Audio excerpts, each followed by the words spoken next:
नमस्कार, मैं हूं चित्रम राजपूत और आप देख रहे हैं मधुभूमि के बोल। आज है हम कलेक्ट्रेट डिंडोरी कलेक्ट्रेट में और यहाँ आप जो देख रहे हैं अंशकालीन कर्मचारी संघ यहाँ प्रदर्शन कर रहा है। इन्होंने हमें बताया है कि हम 20 साल पहले जब नौकरी ज्वाइन किए थे उस दौरान 300 रुपए से वेतन शुरू हुई थी, जो आज 2023 में बढ़कर 5,000 रुपए हुआ है। और इन 20 सालों में हम अनेकों बार शासन प्रशासन से वेतन वृद्धि नियमितीकरण की मांग को लेकर प्रदर्शन किए हैं, लेकिन आज तक कोई सुनवाई नहीं हुई है। आज फिर ये हजारों की संख्या में डिंडोरी आए हैं और प्रदर्शन कर रहे हैं। हम बात करते हैं इनसे, क्या क्या परेशानी हो रही है आपको। क्या नाम है आपका? मेरा नाम मती दरकेश। अच्छा, आप कितने दिन से अंशकालीन सर कर्मचारी? मैं 20 साल से कर रही हूँ अंशकालीन कर्मचारी सर। अच्छा, कितना वेतन आपको शुरू में मिल रहा था? सर 300 रुपए महीना मिल रहा था सर, 10 रुपए दिन। हाँ। सर हम लोग उसी में दूर है, हम लोग का संस्था हॉस्टल, तो उसी में 10 रुपए दिन में हम लोग उसी में किराया करके हॉस्टल पहुँचते सर। 6 बजे हम लोग को ड्यूटी बुलाया जाता है सर। 6 बजे से हम लोग खाना बनाते बनाते 11-12 बज जाता है। फिर उसके बाद नहाए धोए खाना पीना खाए सर। उसके बाद फिर हम लोग को दोबारा खाना पीना पूरा साफ सफाई पूरा सर। अभी आपको कितना पैसा मिल रहा है? 5,000 दे रहे हैं सर हमको। अच्छा जी, तो 5,000 में कैसे गुजारा कर रहे हैं आप लोग? जी हम लोग को 5,000 में क्या होता है सर? हमारे बाल बच्चे 8वीं 5वीं पढ़ के अभी ऐसे बैठ गए हैं। हम लोग पढ़ाई नहीं सक रहे हैं सर, न सब्जी भाजी खिला पाते, न दाल चावल खरीद पा रहे हैं। अभी तो 1 महीने से 2 महीना हो रहा है सर, हम लोग को चावल भी नहीं मिला। सब लोग अपने अपने हड़ताल में हैं।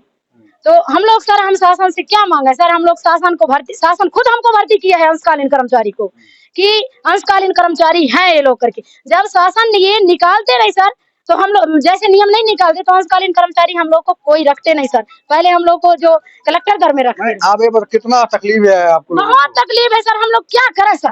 हम क्या मुख्यमंत्री के सामने निछावर कर दें क्या सर? हम झोली फैला रहा है अपने मुख्यमंत्री के सामने कि हमको हमारे भीख दे दें। जो 250 रुपए अभी दिया है बहन के नाम से, उसको वापिस कर ले सर। उसको हमारे कोई जरूरी नहीं है। कितना मिला है? 250 दिया है जो रक्षाबंधन में, वो आपको मिल गया 250? जी जी, हमको उसका कोई मतलब नहीं है सर। अपने 250 ले ले। धन्यवाद नहीं कहोगे? नहीं करेंगे सर हम। 250 में कोई हम लोग को रक्षाबंधन मान सकते हैं क्या सर? 20 रुपये 50 रुपये 100 रुपये में रक्षाबंधन मिलता है। आप बताइए हम क्या करें सर? और हम बात आप करेंगे।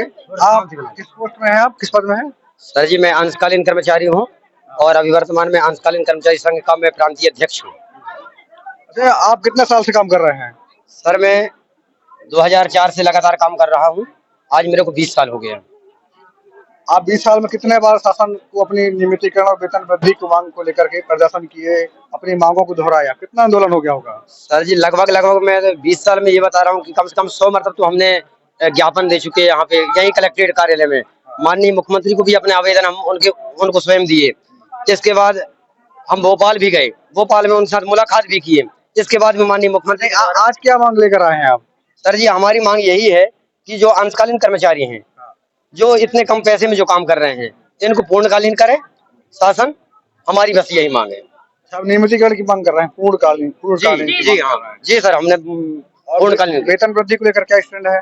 सर जी हमको हमारा वेतन वृद्धि से कोई मतलब नहीं है। हमको शासकीय शासन अपने कैंडर में ले समस्त कर्मचारियों को। देखिए सर, हमको 20 साल में हम मतलब आपका भविष्य सुरक्षित नहीं है, सुरक्षित महसूस करते हैं? जी, हम अपने आप में अपने भविष्य को असुरक्षित मान रहे हैं सब।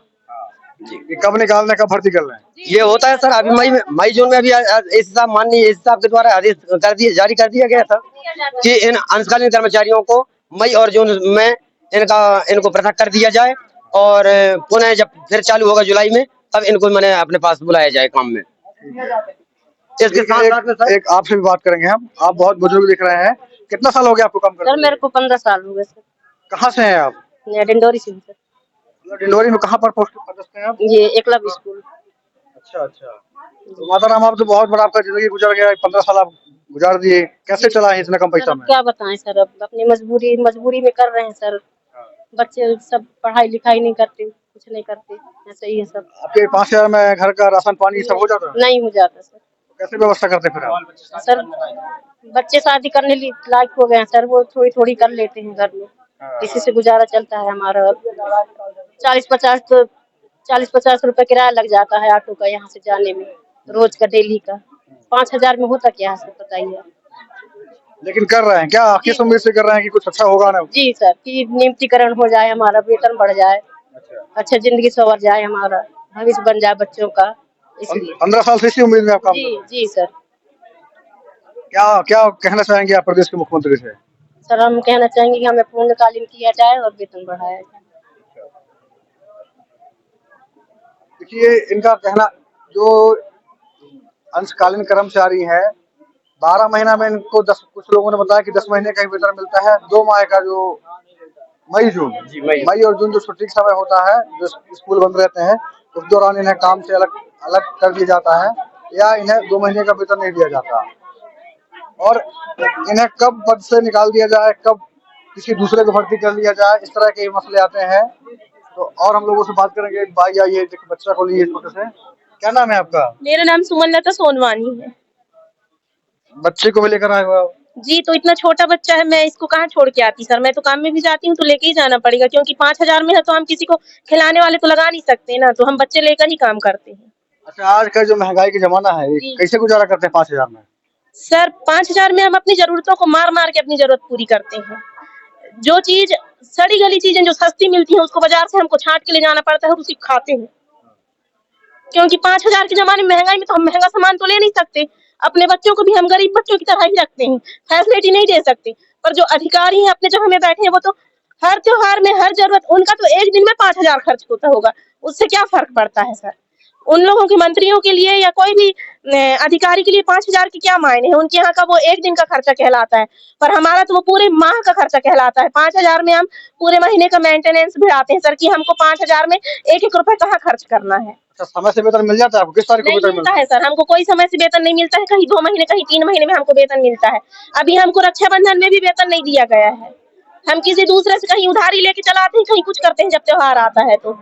तो कैसे रसोई का बजट कैसे मैनेज करते हैं? 5,000 में इतना महंगाई का चल रहा है जमाने में, तो कैसे आप लोग गुजारा कर रहे हैं अभी? सर बस इस आश्रय में है हम कि सरकारी संस्था से हम जुड़े हैं और सरकार हमको रखी है। हर छात्रावास में सरकार एक अगर रेगुलर कर्मचारी छात्रावास में तो 2 अंशकालीन कर्मचारी हैं। 50 सीटर जहाँ होता है एक छात्रावास, वहाँ पे 2 अंशकालीन काम करते हैं तो एक रेगुलर कर्मचारी काम करता है। वो ही काम रेगुलर कर्मचारी भी करते हैं, वो ही काम अंशकालीन भी करते हैं। रेगुलर कर्मचारी को 15 से 20,000 वेतन मिलता है और हमको 5,000 वेतन मिलता है सर, पर काम तो हमसे उतना ही दिया जाता है। समान काम, वेतन अलग अलग है। हाँ, वेतन अलग अलग है और क्या उम्मीद करते हैं आप सरकार से? हमारी सरकार से यही उम्मीद है कि हमको नियमित किया जाए। जब हम सरकारी संस्था से जुड़े हैं तो सरकार हमारी मांगों को पूरी करे। मामा लाडली बहनों को लाडली बोलते हैं बहुत, वो आप लोगों को? हाँ, मामा लाडली बहनों को लाडली बोलते हैं, तो मामा जी को या भाई साहब को अपनी बहनों का ख्याल भी होना चाहिए कि हमारी बहनें अगर अंशकालीन है और उनको 5,000 मिलता है तो वो अपनी गृहस्थी कैसे चलाएंगी। उनको इतनी चिंता है जब भाई साहब को, मुख्यमंत्री जी को, कि हमारी भांजियां, हमारी बहना हम परेशान ना हो, हम 1,000 डलवा रहे हैं खाते में करके। यदि हमारी उनको परवाह है और हमारी यदि उनको चिंता है तो 5,000 से हमको वेतन वृद्धि करके हमको कितना वेतन चाहिए? आप लोग कितना सोचते हैं, कितना मिलना चाहिए? सर हमको नियमित कर दे और पूर्णकालीन के हिसाब से हमको वेतन दिया जाए। अभी आप तय नहीं किया कि 10,000 जैसे कहते हैं कुछ? सर नियमित कर्मचारी को जैसे स्टार्टिंग 15,000 16,000 से स्टार्ट होता है नियमित कर्मचारी का, तो अगर हमको नियमित कर दी तो हमको वेतन भी उतना ही दिया जाएगा। हम उससे कोई वो नहीं करते, हमको नियमित कर दे, बस हमारी यही उम्मीद है कि हमको नियमित करें ताकि हमारे बच्चों का भविष्य सुरक्षित हो। हमारा भविष्य तो अंधेरे में चला गया, हमारा भविष्य जो है अंधेरे में चला गया। अभी इलेक्शन है मध्य प्रदेश में 2 महीना बाद जी, आप लोग लंबे समय से मांग कर रहे हैं जी, अगर आपको चुनाव से पहले आपकी मांग को अगर सरकार नहीं लेती है संज्ञान में, तो क्या स्टैंड रहेगा आपके संगठन का? हमारा संगठन का ये रहेगा, हमारे अध्यक्ष साहब का भी कहना रहेगा शायद कि हम वोट का बहिष्कार करेंगे। अच्छा भैया, आप प्रांतीय अध्यक्ष हैं, चुनाव का बहिष्कार। मामा जी तो लाडली बहनों को बहुत ख्याल रख रहे हैं, 1,000 रुपए दे रहे हैं, लेकिन आप लोग भी तो जीजा हुए ना, तो आप लोग क्या बोलना चाहोगे? सर जी, हम इसके संबंध में माननीय मुख्यमंत्री जी से बोलेंगे कि जिस प्रकार से अपने लाडली बहनों को दे रहे हैं, तो कम से कम अपने जो उनके जीजा हैं हम लोग, वो उनको कम से कम उनका भी ख्याल रखे और उनको भी वो कम से कम घर गृहस्थी चलाने के लिए हिसाब से वो अपना बजट हमको दिए। अच्छा, कितना पोस्ट है आपकी डिंडोरी में? सर जी, हमारे यहाँ 750 कर्मचारी। पूरे मध्य प्रदेश को बताइए। पूरे मध्य प्रदेश में सर हमारे यहाँ 35,000 कर्मचारी हैं। पूरे 35,000 कर्मचारी। अगर शिवराज सरकार आपकी बात को नहीं मानती है तो इलेक्शन टाइम पे आप किस तरह से आप सरकार के प्रति रहेगा आपका रुख?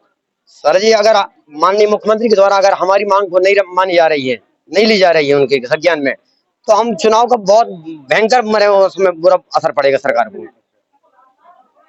तो ये देखिए, हम थे डिंडोरी कलेक्ट्रेट में, अंशकालीन कर्मचारी संघ के जो पदाधिकारी हैं वो कार्यकर्ता हैं, सदस्य हैं, इनसे हम बात किए कि आज महंगाई के दौर में 5,000 रुपये और सफाई कर्मियों को 2,500 रुपये जो मिल रहा है, ऐसे में इनका जीवन निर्वहन अत्यंत ही कष्टप्रद है। अपने सपनों को मार करके लोग जीवन जी रहे हैं। और वहीं इनका कहना है कि अगर चुनाव से पूर्व हमारे मांगों को लेकर कोई निर्णय नहीं लिया गया तो सरकार के लिए मुसीबत खड़ी करेंगे।